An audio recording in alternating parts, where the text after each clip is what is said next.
Boa noite, boas novas. Amém, aleluia. Estou muito feliz de estar aqui com vocês. Como vocês podem ver, não sou o Pedro Daniel e nem Rafael Belo, ou Rafael Sete Belo. Eu falei pro Rafael Belo que talvez eu vou gaguejar mais, né, diante do nosso William Shakespeare das pregações, o nosso poeta aqui. Mas obrigado pela sua humildade de aqui sentado para ouvir um homem que tem abençoado a nossa nação por tantos anos pregando o evangelho. Amém? Queria mandar um beijo e um abraço para minha esposa Karen e para Ana Laura, minha filha, que ficaram lá, vieram pela manhã, ficaram lá descansando. Abra a palavra de Deus em Atos capítulo 27, versículo 9.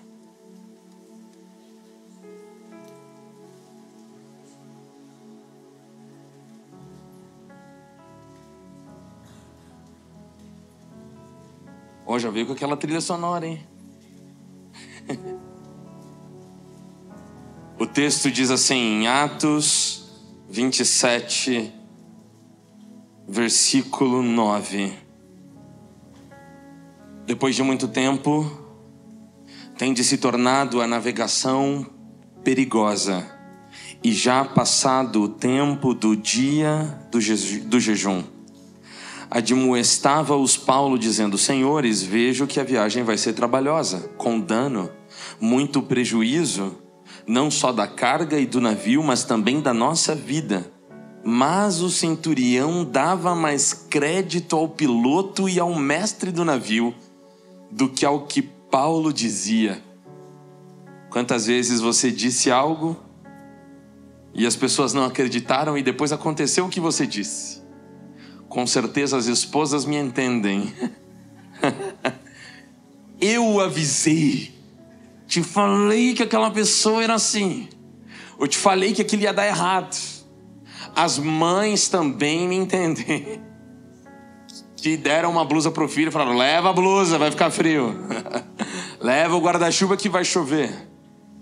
O texto continua dizendo: não sendo o porto próprio para invernar, a maioria deles era de opinião que partissem dali para ver se podiam chegar a Fenícia e aí passar o inverno, visto ser um porto de Creta, o qual olhava para o nordeste e para o sudeste, soprando brandamente o vento sul, e pensando eles ter alcançado o que desejavam, levantaram âncora e foram costeando mais de perto a ilha de Creta. Olha a tensão. Entretanto, não muito tempo depois, desencadeou-se do lado da ilha um tufão de vento chamado Euroaquilão. Repita, Euroaquilão. E sendo o navio arrastado com violência, sem poder resistir ao vento, cessamos a manobra e nos fomos deixando levar. Passado sobre a proteção de uma ilhota chamada Cauda, a custo conseguimos recolher o bote, e levantando este, usaram de todos os meios para cingir o navio, e temendo que dessem na Sirte, arriaram os aparelhos e foram ao léu, açoitados severamente pela tormenta. No dia seguinte já aliviavam o navio, e ao terceiro dia nós mesmos, com as próprias mãos, lançamos ao mar a armação do navio, e não aparecendo havia já alguns dias nem sol, nem estrelas, caindo sobre nós grande tempestade, dissipou-se afinal toda a esperança de salvamento. Eu estou pregando para alguém que os dias de sol parecem dias escuros. Eu estou pregando para alguém essa tarde que não há nem sol nem estrelas no seu dia. As noites são escuras, as manhãs são sem cor, cinzas, tempestades, jogados para um lado e para o outro. Às vezes parece que a gente está no meio de um furacão. Quem já se sentiu assim? Levanta a sua mão. Parece que nada está fazendo sentido. Você olha ao seu redor e pensa: que isso? Vento, tempestade. Havendo todos estado muito tempo sem comer, Paulo, pondo-se em pé no meio deles, disse: Senhores, na verdade era preciso terem me atendido e não partir de Creta para evitar este dano e perda. Mas já agora vos aconselho bom ânimo, porque nenhuma vida se perderá de entre vós, mas somente o navio. Porque esta mesma noite um anjo de Deus, de quem eu sou e a quem sirvo, esteve comigo, dizendo: Paulo, não temas, É preciso que pareças perante César, e eis que Deus, por sua graça, te deu todos quanto navegam contigo. Portanto, Senhores, tende bom ânimo, pois eu confio em Deus, que sucederá do modo que me foi dito, porém é necessário que vamos dar a uma ilha. Olha para mim nesse texto. É a história de um dos naufrágios de Paulo. E é interessante que essa é uma das maiores embarcações do tempo antigo, mais ou menos de 600 depois de Cristo. A gente está falando de um barco que cabia, ou que nessa embarcação cabia mais de 400 pessoas. Nessa viagem específica, eles estão em um barco com 266 pessoas. 266 pessoas com fome. Não é apenas pessoas normal, são pessoas com fome. Quem fica estranho quando fica com fome? E não tem Snickers para dar para ninguém. Irmãos, eu fico bem estranho quando eu fico com fome. Parece que eu vou ficando verde, me transformando no Hulk. Eu fico irritado com fome. Quem fica irritado quando está com fome? Cuidado, você alimenta bem essas pessoas aí do seu lado. O mar está revolto, o vento soprando contra eles, o sol e as estrelas desapareceram por dias. A esperança some, a tripulação já não enxerga saída. No meio do caos, Paulo se levanta. Mas o texto é muito claro de dizer que Paulo o avisou. Paulo não era capitão, não era piloto, não era mestre de navio. Ele era prisioneiro. Um prisioneiro que está sendo levado de uma cela para outra, para ser apresentado em Roma e para morrer em Roma. Contudo, mesmo Paulo sendo prisioneiro, ele é o único homem livre. Eu não sei quem entendeu. Paulo é o único prisioneiro que está livre. E todos aqueles homens que eram livres, na verdade, estão presos em seus medos, presos em seus pensamentos, presos em suas realidades. Enquanto todos estavam escravos do medo, Paulo estava governado pela voz de Deus, dizendo para ele: não tenha medo, não tenha medo, não tenha medo no meio da sua tempestade. Olha para alguém e diga: não tenha medo. Não tenha medo na sua tempestade. Ei, eu estou pregando para alguém que é sonhador. Eu estou pregando para alguém que enxerga em meio a ossos secos um grande exército. Eu estou pregando para alguém que vê 5 pães e 2 peixinhos na sua vida e diz: vai dar para alimentar a minha família, vai dar para alimentar a minha casa, vai dar para alimentar uma multidão, vai dar. Eu tenho 5 pães, eu só tenho 2 peixinhos, mas vai dar para alimentar uma multidão. Ei, eu estou pregando para alguém que está vendo apenas uma pequena nuvem, mas nessa pequena nuvem você está dizendo: vai chover na minha casa, vai chover na minha família, vai chover nos meus negócios, vai chover. Quem crê, levanta sua mão, glorifica Jesus. Ei, eu estou pregando para alguém que enxerga rio no meio do deserto. Ninguém acredita em você, ninguém te dá moral, mas Deus está do seu lado. Levanta a mão, só os sonhadores comigo. Eu tenho uma palavra profética para a sua vida. Ninguém acreditou nos teus sonhos, ninguém acreditou nas tuas ideias malucas, mas eu vim pregar para alguém sonhador nessa tarde, dizer a você: Deus está contigo. Você e Deus é a grande maioria. Ei, Ele está vendo 5 pães e 2 peixinhos na sua mão. Ele está vendo essa pequena nuvem e Ele está dizendo para você: vai chover, vou te prosperar, vou prosperar as suas ideias, vou prosperar os seus negócios, vou prosperar os seus sonhos, porque eu sou Deus e eu não sou homem para que minta, nem filho do homem para que retroceda. Levanta a mão e glorifica, levanta a mão e glorifica.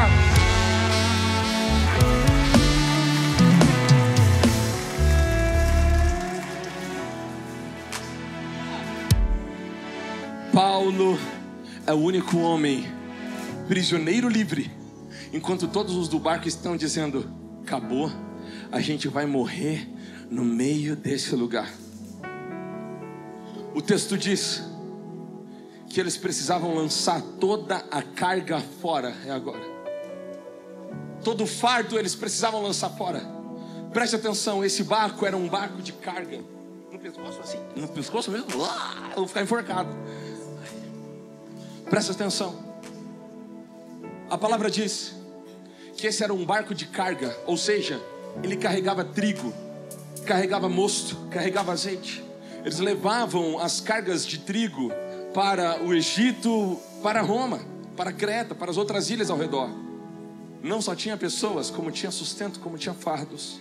Agora, em meio a uma ventania, em meio a problemas, é impossível você suportar os ventos segurando muitos fardos, segurando muitos pesos, segurando muitas coisas. Tem muita gente que veio hoje à tarde e está assim na sua vida. Você está carregando fardos do cotidiano, fardos de ser brasileiro. Sabia que existe um fardo de ser brasileiro? O brasileiro tem que trabalhar 7 vezes mais que o americano, porque a nossa moeda é 7 vezes pior que a deles. Só isso. Você acorda pela manhã tendo que trabalhar 7 vezes mais. Se você mora em Belo Horizonte, você tem um outro fardo para carregar: o trânsito dessa cidade. É ou não é verdade? Ou só eu carrego esse fardo sozinho? Gente inconsequente no trânsito, gente com ódio. A gente abre as redes sociais, é sangue jorrando pela tela do seu celular, sim ou não? Sangue jorrando. É uma mãe que não conseguiu tratar o filho autista que ficou no cárcere. É uma mãe que criou uma prisão dentro de casa para sobreviver ao filho autista que não tinha tratamento. É uma mulher com 40 anos de casada, sofrendo violências extremas em casa, e que foi encontrada pela polícia e pelos jornalistas, presa, tratada em cativeiro, comendo comida estragada. É uma criança com abuso. É um menininho de 7 anos que levava açoites do pai e choques elétricos do pai, que era policial, em Goiânia, semana passada. As notícias nos atemorizam. Fardos da nossa era de violência e falta de amor. Vem aqui, Noronha, me ajuda. Segura essa caneca. Fardo, vem, sobe aqui. Fardos emocionais. Noronha, você vai segurar a caneca esticada para as pessoas. Isso, segura aí enquanto eu prego, tá? Não abaixa essa caneca. Culpas antigas que nunca foram resolvidas. Mágoas que transformaram o coração em cárcere. Comparação com a vida dos outros. Nós não fomos criados para rodar a timeline vendo a vida de ninguém. Você foi criado para ver a face de Deus. Você foi criado para ver a glória estampada no Filho do Homem. Laços de alma que ainda estão grudando em você. Fardos espirituais, olha só, escute.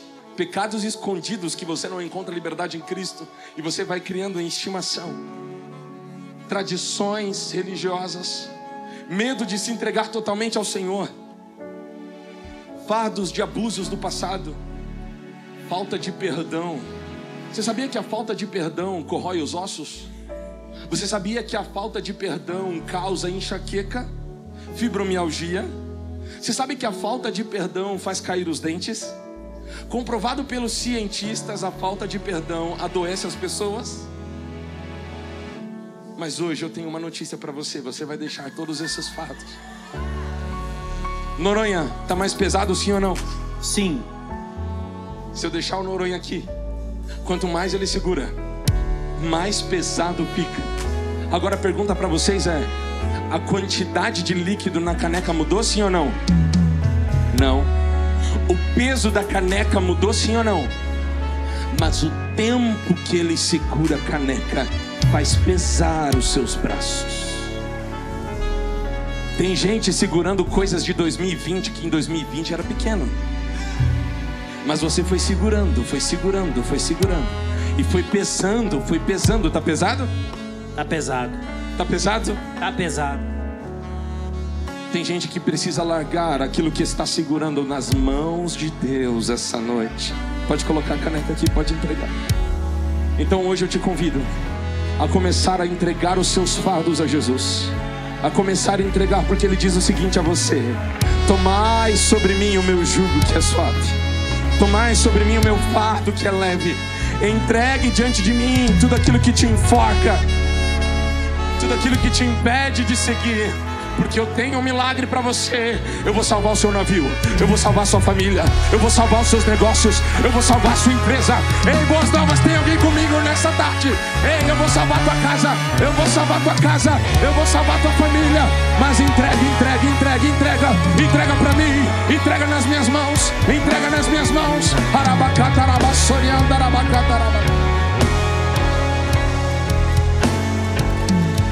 Aleluia, aleluia, aleluia.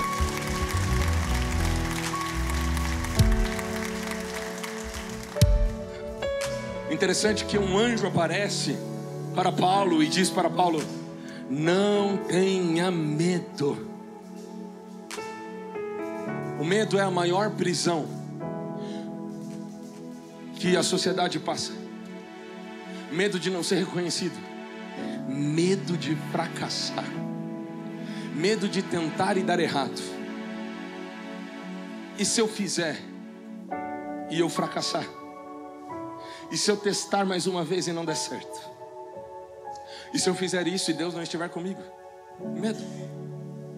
Um homem chamado Tim Murphy, treinador de elite de muitos times de futebol americano, identificou que os melhores treinadores dos times são aqueles que conseguem confrontar os jogadores em seus medos. Medo da rejeição, de perder o controle. Olha para alguém e diga assim: OLX. Olha para ele e fala: OLX. Desapega. Desapega daquilo que você está tentando controlar. Desapega daquilo que você está tentando segurar. O medo tenta nos paralisar. O medo faz a gente parar. Mas levanta a sua mão direita, eu quero profetizar para alguém essa noite. Você não será escravo do medo. Deus está dizendo para alguém: eu estou rasgando as cordas que te amarravam. Eu estou quebrando as portas de ferro que te prendiam. Eu estou silenciando as vozes que te acusavam. Assim como eu disse para o servo Paulo naquela tempestade, eu estou dizendo para alguém: não tenha medo. Não tenha medo, eu preciso de você. Você não vai naufragar nessa tempestade. Não vai morrer na beira do caminho. Não será engolido pelos ventos. Esse vento é o sopro do meu espírito, te empurrando para um lugar de novidade de vida. Levanta, anda, vive o teu propósito, cumpre o teu propósito. Eu faço tudo novo de novo. Eu faço tudo novo de novo. Aleluia. Escute, eu não falei esse exemplo, mas lembrei agora pelo Espírito. A Bíblia diz que Elias vai para uma caverna. Jezabel está tentando matar todos os profetas do Senhor. Elias está numa espécie de burnout, cansaço extremo, fardos carregados do próprio ministério. Sabe o que Deus diz? Deus não diz a ele: levanta e ora. Deus não diz a ele: levanta e faz um jejum. Deus não diz a ele: levanta e vai para um culto, vai para uma sinagoga, encontra um profeta. Não. Deus diz ao profeta Elias o seguinte: levanta e come e bebe. Uma das coisas mais naturais que nós rejeitamos na nossa vida é um sono de qualidade e uma alimentação saudável. Existem coisas na sua vida que não são espíritos malignos, é porque você não dorme de noite. É porque as tuas refeições são lotadas de açúcar e gordura. Se alimentar de maneira saudável e dormir certo faz parte de cuidar do templo do Espírito, que é você, o presente que você recebeu de Deus. Nós negligenciamos cuidar de nós mesmos e cobramos a Deus o cuidado dele, sendo que nós não cuidamos de nós. Deus está dizendo para alguém: olha para alguém e diga assim: se cuida, cuida de você. Deus está dizendo para o apóstolo Paulo: é preciso que você chegue diante de César, e por tua causa eu te dou todos aqueles que estão contigo. Perceba, o texto está dizendo: é preciso que você chegue a um outro lugar. A palavra que nós temos para essa mensagem é Shadash. Repita: Shadash. Pronto, está falando hebraico já. Shadash é tudo novo, novidade de vida, uma nova estação. Existem ventos que estão batendo do lado contrário, porque é Deus puxando você para um lugar que você não queria ir. Você não queria ir para aquele lugar.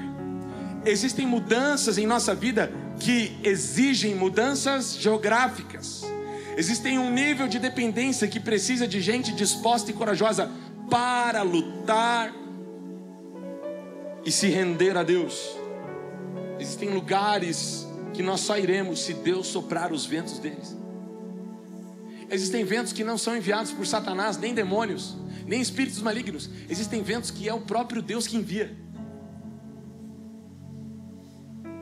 Existem animais, peixes gigantes, que é o próprio Deus que envia para salvar Jonas, por exemplo. Existem ventos que o próprio Deus envia para redirecionar a sua rota. Só que isso exige abrir mão do controle. Quando o vento euroaquilão sopra contra você, não é para te matar, é para te empurrar no destino que Deus já escreveu. Porque quando a tempestade arranca o controle das suas mãos, é para Deus provar que quem governa os ventos é Ele, quem governa o barco é Ele, quem governa os mares é Ele, e o barco para aonde Ele quer. Esse é o ambiente da palavra Shadash. É um lugar onde você não tem mais controle, onde o vento te arranca da rota que você desenhou sozinho. Mas também é um lugar onde Deus revela uma ilha preparada, um destino intacto, um futuro onde o mar não vai te engolir. Você pode perder o navio, mas não vai perder o destino. Você pode perder um negócio, mas não vai perder uma salvação. Você pode perder uma promoção, mas não vai perder Jesus de vista. Você pode perder algumas oportunidades, mas não vai perder a presença de Jesus na sua vida. Aleluia. Eu estou aqui pregando para uma geração que acredita em um Deus que governa os mares e que conhece as estrelas pelo nome. Eu estou pregando aqui para pessoas que acreditam em um Deus que faz do mar estrado de seus pés e que anda sobre as águas, e para você andar sobre as águas com Ele. Aleluia. Você pode estar sem bússola, mas não sem promessa. Olha para alguém e diga assim: você pode estar sem bússola, mas não sem promessa. Ah, que lindo isso. Os crentes do século 21 querem o Waze em funcionamento total. Um Waze espiritual. Vira aqui, faz isso. Agora vira aqui. Agora você tem todas as respostas. Agora você faz tudo. Não. Andar com Deus não é assim. Andar com Deus é um mapa sem o trilho das ruas desenhado. É como se você chegasse em uma rua sem saída e a estrada acabou, o pavimento acabou. Senhor, aonde é? Não sei. Quando você coloca o pé, eu coloco o chão. Quando você coloca o pé, eu coloco o chão. Quando você coloca o pé, eu coloco o chão. Quando você coloca o pé, eu coloco o chão. Eu vou desenhando o teu destino enquanto você caminha em fé. Aleluia. Sem bússola, mas com promessa. Sem bússola, mas com uma palavra. Coluna de nuvem de dia, coluna de fogo à noite.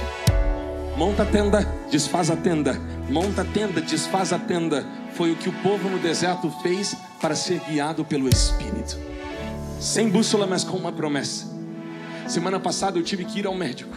Coloquei no Waze o endereço, mas o mapa estava desatualizado. Ele pediu para eu virar numa parede. Eu estava chegando no endereço assim, ó: falta 1 minuto para você chegar em 600 metros. Vire à direita. Era uma parede. E o bendito mapa ainda teve coragem para dizer para mim: você chegou. Não cheguei. Tem uma parede aqui, não é aqui. Olhei ao redor, não tinha nenhuma clínica médica, não tinha nada ali. Eu estava 5 minutos atrasado para a minha consulta. E a parede, porque o meu mapa estava desatualizado. Tem gente que precisa ajustar a sua frequência com os céus. Mapas desatualizados te levam para paredes, não te levam para os destinos que Deus tem a você. Só que só tem mapa desatualizado quem está com o joelho no chão atualizado. Só tem mapa atualizado quem tem uma vida de oração e jejum atualizada. Olha para alguém e diga assim: atualiza teus mapas. Atualiza tua bússola. Atualiza. Porque Deus vai te mostrar um destino e você precisa do mapa corrigido. Aleluia. Shadash é um tempo de novidade. Isaías 43:19 diz: eis que faço coisa nova é Shadash. Agora sairá a luz. Vocês não estão vendo? Não conseguem enxergar? Lamentações 3:23, renovam-se a cada manhã suas misericórdias. Esse renovar é Shadash, que é novidade. Ezequiel 36, versículo 26, dar-vos-ei um coração novo e um espírito reto. Coração novo aqui é Shadash, é um coração de novidade. Salmos 43 diz: pôs um cântico novo na minha boca. Essa música é música de Shadash. Deus está trocando a playlist de algumas pessoas de depressão para alegria, de tristeza e angústia para celebração, de vestes de cinzas e de monturo para vestes de dança. Ei, Deus está mudando a playlist de alguém que estava chorando, que estava depressivo, que estava angustiado, que estava com pensamentos suicidas. Ei, você, eu repreendo agora todo espírito de suicídio, todo espírito de angústia, toda depressão, vai embora agora. Glorifica ao Senhor Jesus. Deus está curando pessoas nessa tarde. Deus está curando pessoas. Deus está trocando playlists. Deus está trocando músicas. Aleluia, aleluia, aleluia, aleluia. Salmo 51:10. Cria em mim, ó Deus, um coração puro e renova em mim um espírito reto. Renova é Shaddai. Olha para alguém e diga assim: Deus tem coisa nova para você.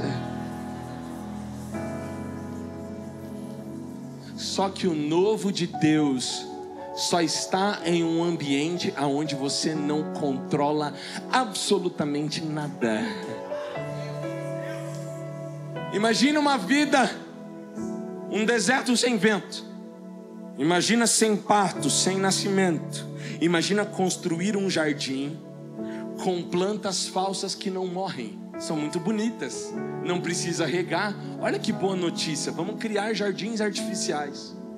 Os cientistas juntaram, e essa história é verídica, juntaram e criaram uma botânica, um jardim, em um efeito estufa fechado, longe da poluição de São Paulo, por exemplo. Colocaram no efeito estufa árvores e plantas de todas as espécies, e lá dentro, nessas árvores, colocaram um tipo de oxigênio, mas não tinha vento natural, não tinha natureza, não tinha as catástrofes naturais. Eles pensaram: vamos criar as árvores perfeitas. Só que em 6 meses as plantas morreram, todas as espécies faleceram e as árvores também. Foram pesquisar por que aconteceu isso com as árvores. Sabe por quê? Porque toda árvore precisa dos ventos para aprofundar as suas raízes e fortalecer os seus troncos. Sem os ventos, no efeito estufa, as árvores enfraqueceram, não tinham com que lutar, suas raízes não ficaram profundas, elas caíram e morreram.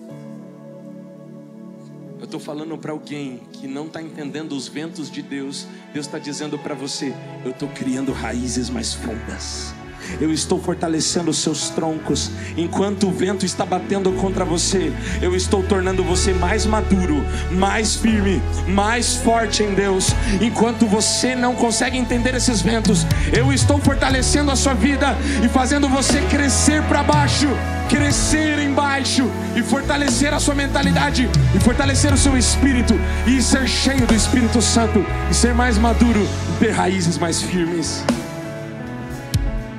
Só existe crescimento no que é desconfortável. Cadê o pessoal que vai na academia? Levanta a mão, bem orgulhoso agora. Galera que vai toda semana. Só essa galera que levantou a mão sabe do lema no pain, no gain. Sem dor, sem ganho. Sim ou não? Se você não sentir dor, tu treinou errado praticamente. Sim ou não? Agora, existem pessoas que vão para procedimentos estéticos. Sim ou não? Vou fazer uma lipo para eu ficar com um tanquinho. Só que também dói, sim ou não? Tem que passar pela dor para crescer, para se embelezar, para mudar, para entrar num tempo novo. Tem que passar pela dor. Olha para a cara de alguém do seu lado com uma cara de profeta. Fala para ele: tem que passar pela dor. Crescer é desconfortável. Se você quiser ficar no nível que está e não quiser crescer, tá tudo bem. eu quero crescer, mas para crescer tem que passar pela dor. No pain, no gain. Sabe por quê? Porque para suportar pesos maiores, o corpo sente uma dor por causa de um fenômeno. Eu fui estudar sobre isso. Eu vi um homem levantando um peso muito grande. O seu ombro se deslocou, Noronha. Ele cai no chão com o ombro quebrado. Parte dos seus músculos se romperam, porque o peso era muito grande, ele não suportava. Você sente dor porque precisa acontecer microfissuras nas suas fibras musculares. As suas fibras musculares, elas esticam e criam microfissuras. Essas fissuras fazem você suportar pesos maiores. Passar pela dor é suportar bênçãos maiores. Eu não sei quem entendeu não. Passar pela dor é suportar bênçãos maiores. Deus quer liberar coisas sobre você, mas Ele olha para o teu braço e fala: não vai suportar, não vai dar certo. Precisa passar pela dor, precisa passar pelo vento. Deus quer liberar um peso de bênção e prosperidade sobre você, mas quando Ele olha para os seus músculos espirituais, Ele diz: não vai dar certo, não vai suportar. Então Ele passa pelos ventos e faz você começar a passar pelos ventos espirituais. Quando você começa a passar por esses ventos, as suas fibras musculares começam a se romper. E aí você começa a aceitar esse processo e vai ficando mais forte, mais forte, mais forte. E aí Deus começa a liberar mais coisas, mais bênçãos, mais prosperidade sem medida, abundante e sacudida. Eu estou orando e eu estou pregando para alguém que quer bênçãos maiores. Quem quer bênçãos maiores sem medida, recalcada, sacudida, fibras se rompendo, amizades rompidas, relacionamentos tóxicos rompidos, pecados rompidos, vícios rompidos, palavra torpe rompida, cultura do mundo rompida, falta de santidade, vou romper. Toda vez que eu crio rompimentos, Deus aumenta minhas fibras espirituais para suportar bênçãos maiores. Aleluia, aleluia, aleluia, aleluia. Segura. Eu me casei em novembro de 2019 e Deus decidiu liberar bênçãos maiores sobre mim. Deus me olhou em novembro de 2019 e disse: você precisa morar em BH. Mas para eu morar em BH, eu precisava suportar o romper de fibras musculares. Eu precisava passar por um vento euroaquilão na minha vida. Nós saímos da lua de mel, voltamos para casa. A minha esposa é diagnosticada com síndrome do pânico, pensamento acelerado, depressão severa, bipolaridade, síndrome de pernas inquietas. Aí no psiquiatra, a Karen confessa: foi abusada sexualmente por 4 pessoas do seu lugar mais íntimo da família. Dos seus 2 aninhos aos seus 12 anos, fugiu de casa para morar sozinha para o abuso não continuar. O diagnóstico de bipolaridade estava errado. Eu estudava teologia, chegava em casa, lembra, eu estou falando de vento, eu estou falando de tempestade, eu estou falando de rompimento de fibras. Eu precisava morar em BH, mas não estava apto para suportar a unção dessa casa se não passasse por esse lugar de esmagamento. Olha o que aconteceu. O diagnóstico de bipolaridade estava errado. Na verdade, a minha esposa tinha transtorno de personalidade limítrofe, que é pior que bipolaridade. Porque borderline ou transtorno de personalidade limítrofe é a doença do coringa, é a doença dos psicopatas. A minha esposa adquiriu 12 personalidades. Das 12 personalidades, as 4 personalidades não eram casadas comigo. Eu acordava pela manhã e eu tinha que saber quem estava lá. Aí ela gritava comigo: quem é você? Você invadiu minha casa? Eu tinha que sair de casa, ficar fora de casa o dia inteiro, até aquela personalidade sair. Ela tinha uma personalidade que era uma criança de 4 aninhos de idade que gostava de assistir desenho. Fazia Maria Chiquinha e cantava musiquinha de criança. Ela tinha uma outra personalidade que fumava. Ela tinha uma outra personalidade que era roqueira. Em menos de um ano a Karen mudou de cabelo umas 7 vezes, pintou de todas as cores que você imaginar. Quem vê a Karen sentada aqui não sabe o que nós passamos. Um dia eu volto do seminário de teologia à noite, a minha esposa está ensanguentada, sangue jorrando na escada do sobrado. Eu tiro ela do chão, ela disse que caiu porque tinha se machucado. Mentira, ela tinha tentado suicídio. A Karen começa tentativas de suicídio consecutivas, uma após a outra. Nós vamos morar em Joinville e a Karen chega a tomar 21 medicamentos por dia. 4 tarja preta. Eu tentei terapia, psiquiatria, culto de libertação, especialistas de libertação, expulsadores de demônio. Eu tentei tudo que você imaginar. Pastores olharam para mim e falaram: separa dessa mulher porque seu ministério acabou. Eu falei: vocês não entenderam nada. Ela é o meu ministério.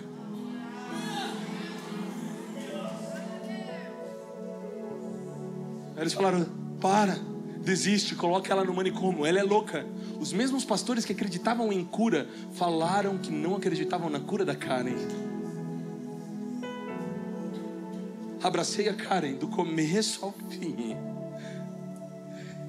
E eu acreditei que os ventos não eram de Satanás, os ventos eram de Deus.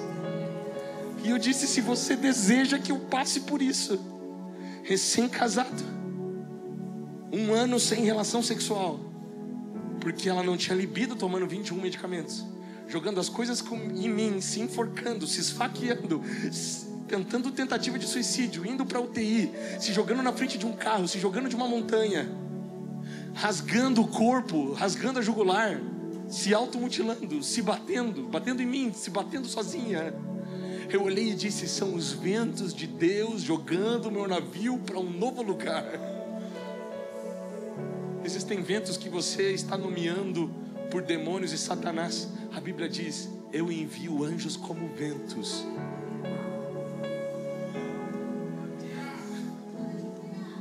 Nesse processo, nós vamos para o retiro do SOS Casamento. O Josué Gonçalves ministra uma mensagem de perdão. A Karen olhou para mim em prantos e disse: eu estou perdoada. Eu entendi a cruz de Jesus. Nós vamos lá na casa daquelas pessoas da minha família e nós vamos liberar perdão para eles. O meu punho se fechou com raiva. Eu tinha bruxismo nessa época, porque eu tinha muita raiva do que eles fizeram com ela. Eu lembro de uma consulta que a Karen contou como os abusos aconteciam com riqueza de detalhe. Eu saí da sala do médico, eu sentei no canto do chão e eu urrava no chão e gritava, e eu sentia ânsia de vômito. E eu dizia: por que fizeram isso com a minha esposa? Eu decidi também perdoar e fui com a Karen. Obviamente que o perdão dela é de maneira inadmissível bem maior do que o meu, porque ela foi a pessoa abusada. Nós fomos juntos, ela liberou perdão para cada um deles. Quando a Karen voltou, eu quero que você vá glorificando a Deus, porque os ventos de Deus vão soprando sobre nós, trazendo um tempo novo, de 21 medicamentos para 20, de 20 medicamentos para 15, de 15 medicamentos para 10. Os médicos falavam: não, vocês estão mentindo, não é verdade. Eu falei: sim, a Karen foi curada de borderline, de 10 para 5, de 5 para nenhum medicamento. A minha esposa foi curada de transtorno de personalidade limítrofe. Eu passei pelos ventos e venci para morar em BH e para dizer para você que você pode suportar esse vento. Suporta mais um pouco, não desiste, suporta mais um pouco, vai dar certo, vai dar certo, vai dar certo. Suporta mais um pouco, só mais um pouco, só mais um pouco. Arabacatarabaçoria.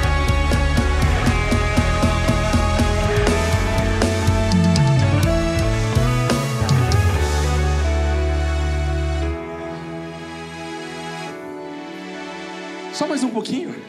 Suporta só mais um pouquinho. O vento do Senhor e o novo de Deus está no lugar que nós não controlamos. Agora, sabe uma coisa linda sobre ventos? É que ventos anunciam mudança de clima. Eu acho que ninguém entendeu. Banda, vamos fazer um som dramático quando eu falar mudança de clima? Ventos anunciam mudança de clima.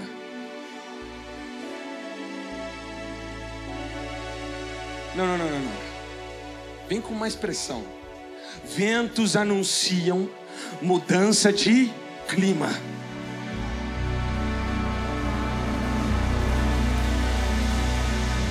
Quem está sentindo a mudança de clima chegar na tua casa? Vai pro ensaio, tá bom. Ventos anunciam mudança de clima.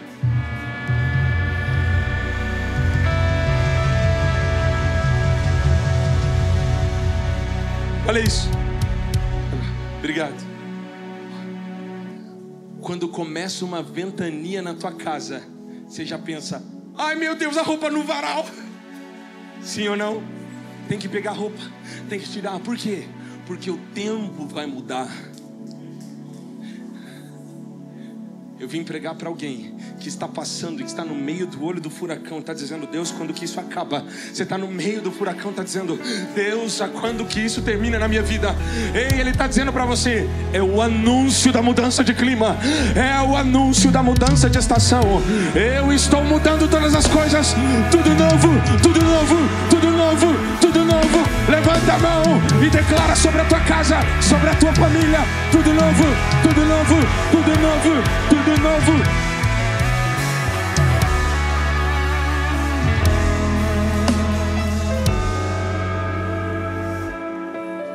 Uma das coisas mais maravilhosas sobre vento é que não dá para ver o vento.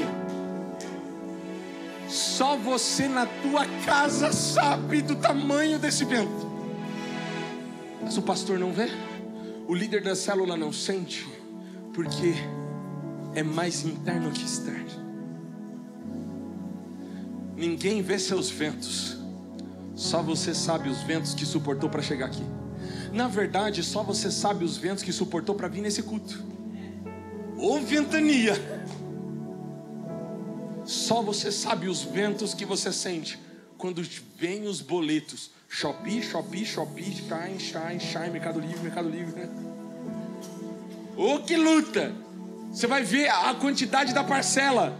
Parcela 1 de 12. Você fala: não acredito, eu achei que era a última, é a primeira. Que vento! Ele está mudando as estações. Embora você não esteja vendo, Deus, como um grande arquiteto e pintor, está desenhando a tua casa nova. Embora você não veja, Deus está desenhando e arquitetando a tua empresa. Embora você não veja, Deus está desenhando as suas ideias que você teve há 10 anos atrás. Embora você não enxergue, Deus está arquitetando o seu cônjuge bem do jeitinho que você listou.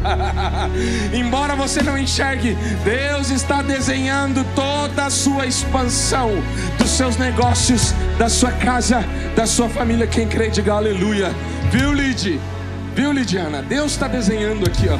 Eu vi você em uma casa próspera, cheia do Espírito Santo, uma família. Hein? Aleluia. Você carregava uma criança no seu colo. Eu sou o Senhor teu Deus que te diz: faço quando quero, do meu jeito, e vou confirmar no seu coração que estou acelerando o seu tempo. Estou mudando as suas rotas. Só que coisas vão mudar, rotinas vão mudar, estações vão mudar. Mas veja você numa casa próspera, com uma família, segurando uma criança no seu colo.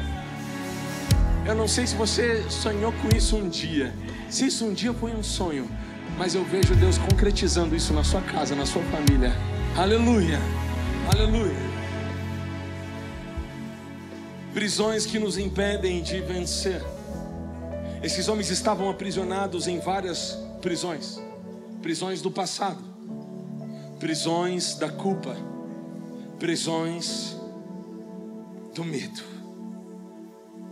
Há uma pintura que me chama muita atenção, e há uma outra tempestade na Bíblia que me remonta pessoas que também estavam com medo. Pessoal da mídia, como a gente combinou, coloca aquela pintura para mim na tela.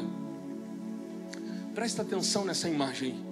Essa é uma pintura renascentista, que o Lucas também não é só palavra profética, mas é cultura. Repertório cultural. Essa é uma pintura renascentista de um homem chamado Rembrandt. Rembrandt desenhou uma tempestade, aquela história da tempestade quando Jesus está no barco dormindo. Os discípulos estão desesperados porque Jesus está dormindo. Só que essa tempestade mostra um homem. Pode colocar outra imagem para mim.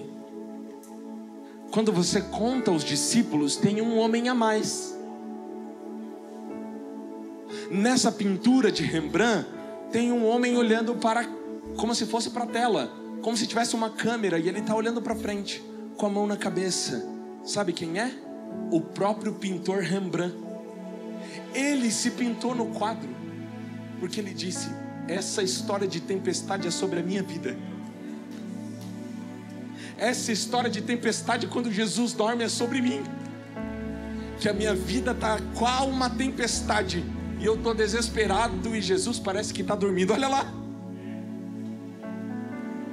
Porque a história, essa cena de tempestade é sobre mim, sobre você, sobre Rembrandt e sobre todos nós. Talvez você esteja entre os que se desesperam. Talvez você esteja entre aqueles que agarram ao mastro. Pode voltar na pintura maior. Talvez você está entre aqueles que estão se pendurando, dizendo: meu Deus, nós vamos morrer aqui.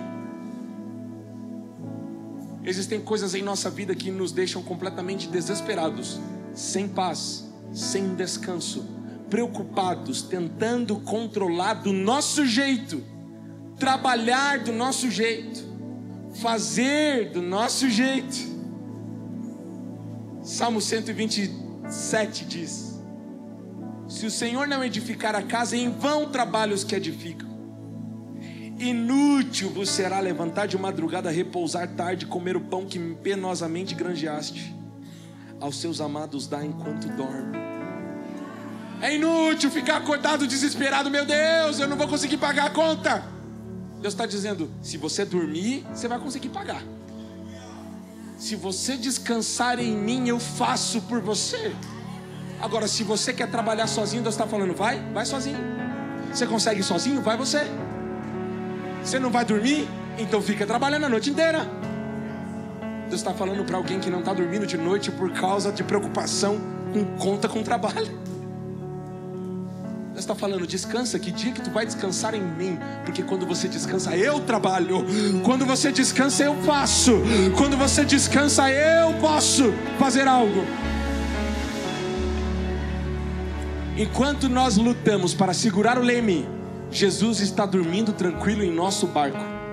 Parece que Ele não está vendo, parece que Ele está distante, parece que Ele está dormindo nas nossas lutas e nos nossos problemas.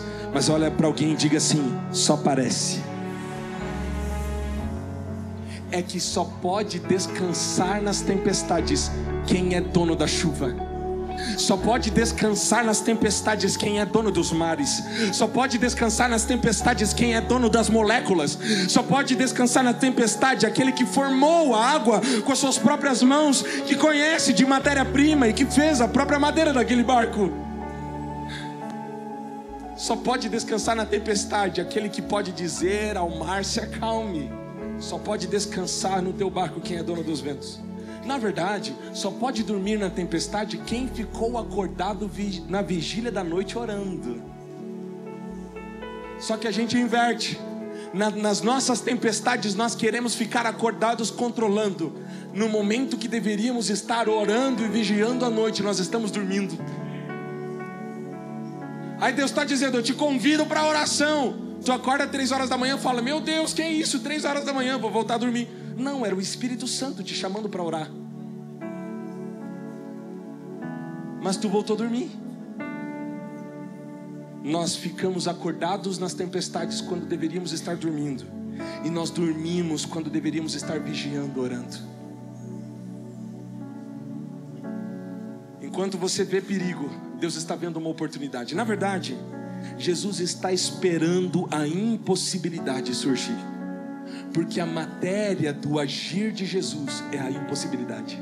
A matéria-prima do milagre de Jesus é o impossível. Diagnósticos fáceis. Não.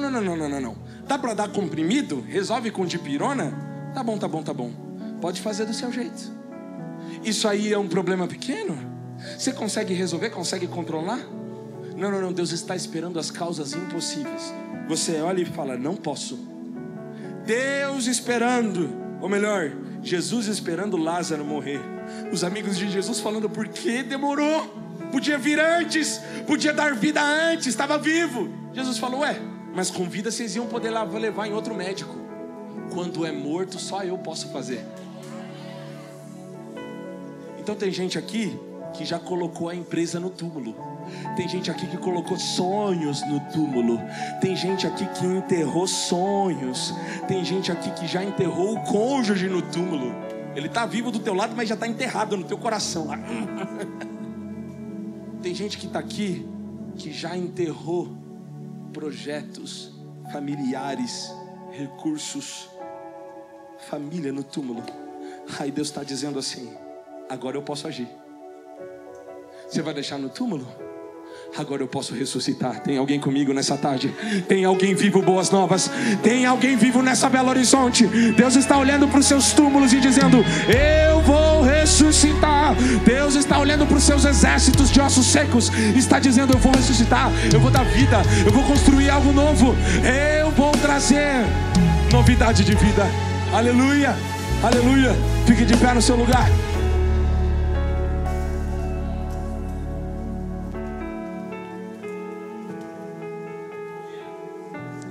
A boa notícia é que Jesus acordou. A boa notícia é que nenhum daqueles homens com o apóstolo Paulo sofreram perigo de vida. Eles chegaram em uma ilha de bárbaros fenícios, pastor Rafael Belo, e os bárbaros recepcionaram eles. Nenhum homem morreu naquele lugar. A boa notícia é, ninguém vai morrer. Não, você não vai morrer. Olha para alguém e diga, você não vai morrer. Deus tem coisas novas para alguém essa noite. Deus tem coisas novas esse início de noite. Feche seus olhos, todos com os olhos fechados. Eu quero fazer uma primeira oração. Essa primeira oração se direciona a algumas pessoas que talvez nunca fizeram isso. E eu quero que todos em alta voz repitam comigo. Diga, Senhor Jesus, eu creio que o Senhor é o único caminho, a única verdade, a única vida. Eu acredito que Jesus morreu na cruz, ao terceiro dia ressuscitou e um dia vai voltar. Eu entrego as minhas mudanças, as minhas coisas e a minha vida. Toma o controle agora. Escreve meu nome no livro da vida e assume as minhas tempestades. Agora todos de mão abaixada, só levanta a mão quem fez essa oração pela primeira vez. Pela primeira vez alguém. 1, 2, a igreja aplauda Jesus. 1, 2, 3, 4, 5, 6, 7, 8, 9 pessoas. Você que levantou a mão, sai do seu lugar correndo, vem pra cá. Vem pra cá, nós queremos abraçar você, queremos orar por você. Sai do seu lugar, vem pra cá. Você que levantou sua mão, vem pra cá. Aleluia, aleluia, aleluia, aleluia. Aplauda o Senhor Jesus, a festa nos céus, a festa nos céus. Jesus está lá. Quando ninguém tem tempo pra mim, só há alguém que eu conheço, Jesus. Nas horas amargas da minha vida, Jesus está lá. O único que... Aleluia, a igreja estende as mãos para cá.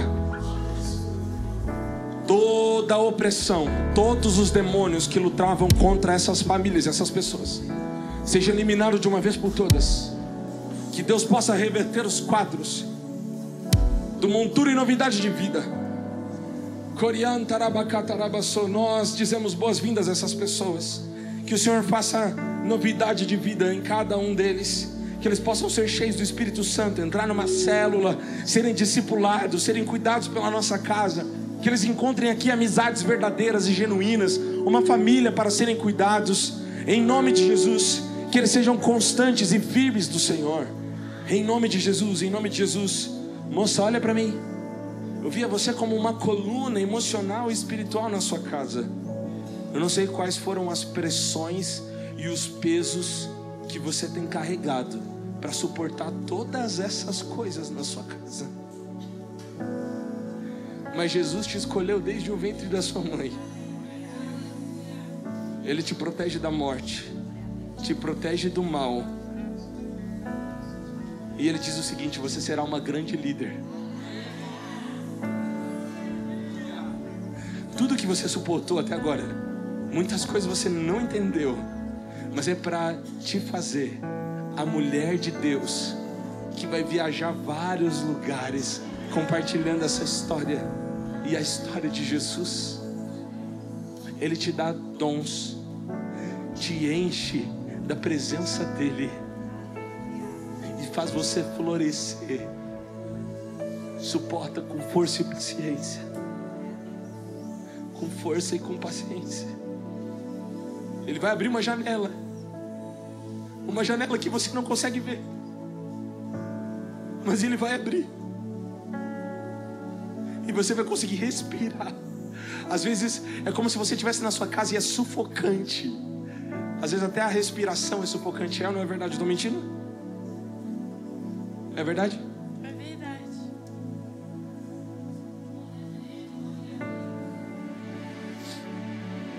Os anjos do Senhor te protegem.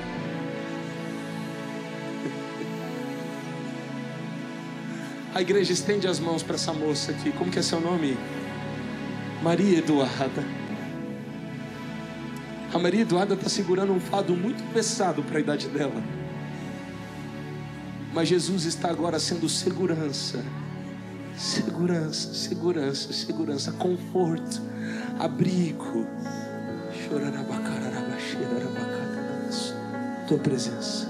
Tua presença, Jesus.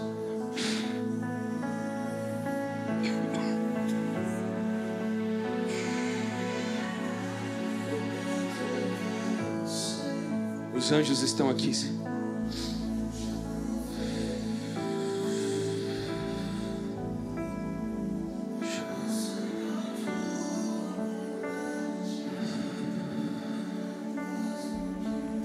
As feridas dos homens não vão impedir o que eu vou fazer sobre você. Você não será impedida de cumprir os planos de Deus. Nem seus medos, nem suas emoções, nem os homens, nada vai te impedir. Receba a graça de Jesus.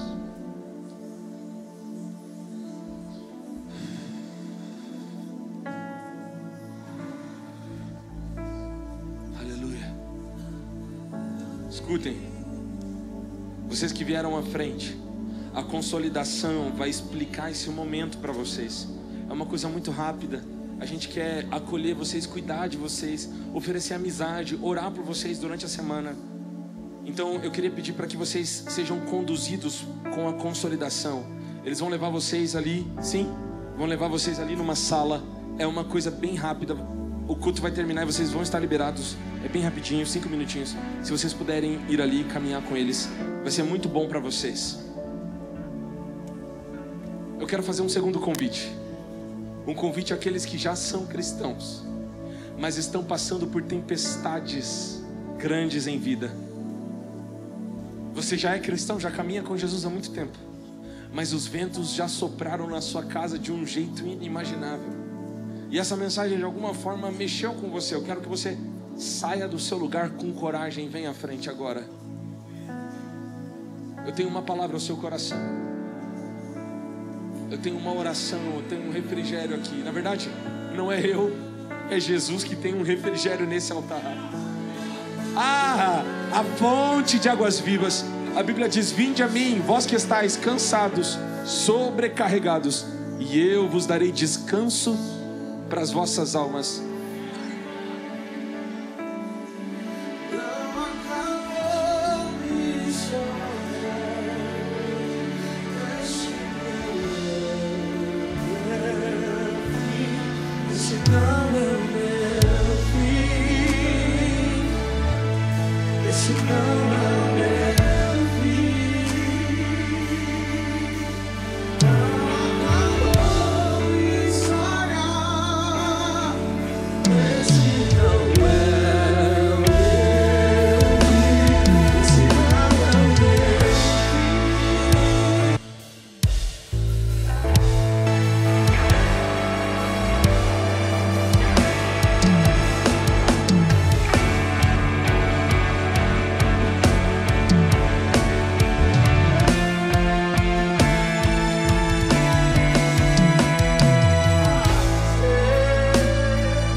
sai da tua vontade, mais do que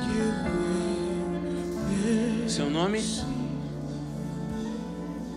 Natália? Há uma cachoeira aberta do céu sobre a tua cabeça. Deus desce sobre ti um refrigério. Toda angústia, toda tristeza, todo mal, o Senhor está descendo sobre ti, a presença dEle. Receba agora um poder dínamos do Espírito Santo da sua cabeça. Os anjos te visitam agora. Receba uma visita em tua casa. Enquanto você está aqui, Deus está visitando a tua casa. Ele está entrando no seu quarto, Ele está entrando naquele lugar, e Ele está tocando naquela pessoa. E Ele está mudando as coisas. Mais, Jesus, mais da tua presença, mais da tua presença. Você que está no seu lugar, não fica alheio à presença de Deus, não. Entra nesse lugar da presença, desfruta da presença de Jesus. Aleluia, aleluia, aleluia. Esse não é o meu fim, não acabou minha história. Esse não é. A igreja estende as mãos para cá. Eu quero orar com essas pessoas. Senhor Jesus, eu não sei quais são as lutas, as batalhas, os ventos.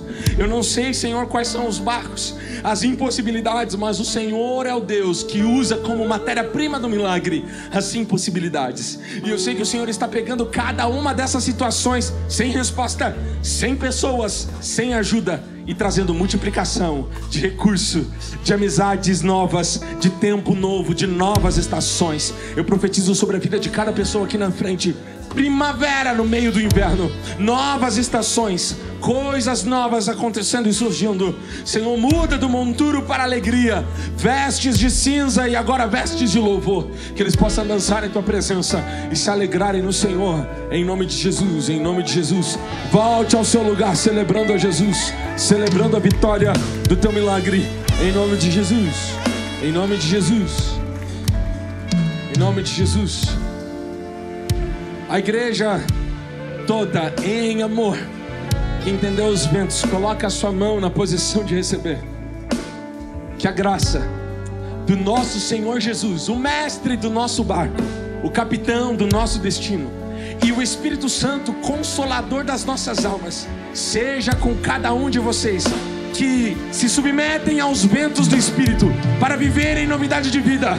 Digam amém, aleluia. Vá em paz, vá para sua casa em bênção em Jesus.